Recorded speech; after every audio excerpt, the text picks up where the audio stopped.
androgynous in music was a thing that we had seen before with David Bowie and Elton John and a lot of white rock artists. But when it came to black artists, especially black male artists, it was not very common at all, and Prince kind of made that his thing, and that's just how he was.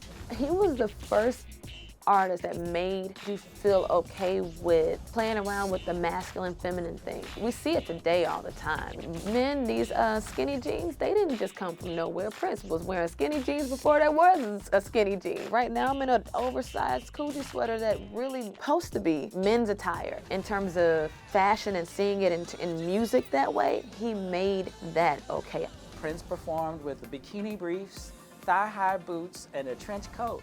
And his hair was like, you know, kind of like washed and not straightened, but not curled, just kind of there. As far as opening yourself up for sexuality, he was the king and the queen of that.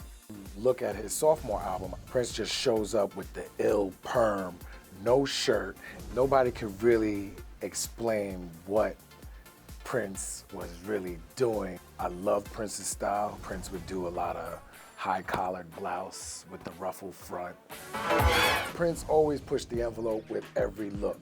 I've got the honor of kind of seeing Prince work his magic in Paisley Park, in Minneapolis, and I honestly have to say that it was probably one of the best experiences of my life. And I want his whole wardrobe. He literally, like, I would steal his clothes if I could, but I can't because he's really good at knowing where his clothes are. He was a little dude, so he walked around in these 5'6" heels all the time.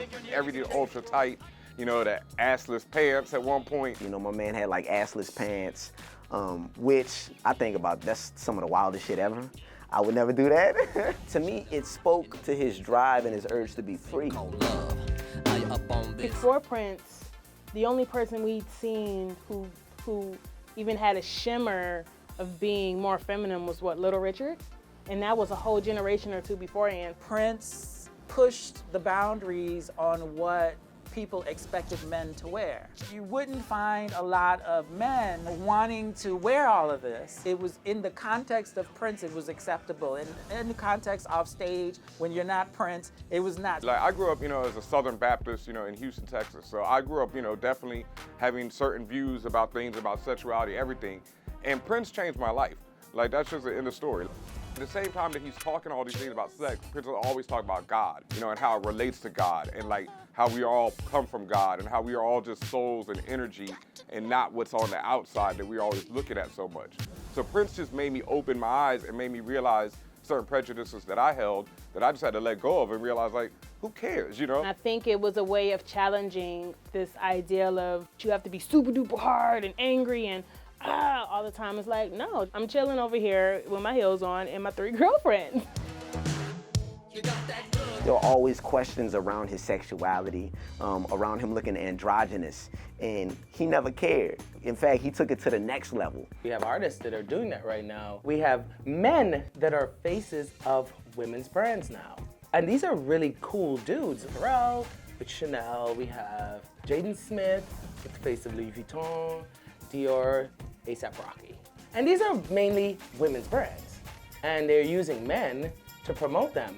He always played with this duality, and the symbol that he chose reflected that. When Prince changed his name from Prince to a symbol, it is a combination of the male and female symbols, which also symbolize his androgynous nature. That's what his music embodied. So it was like perfect. His bar is so high that you're just like, you want to become like the best version of yourself and grow and grow and grow.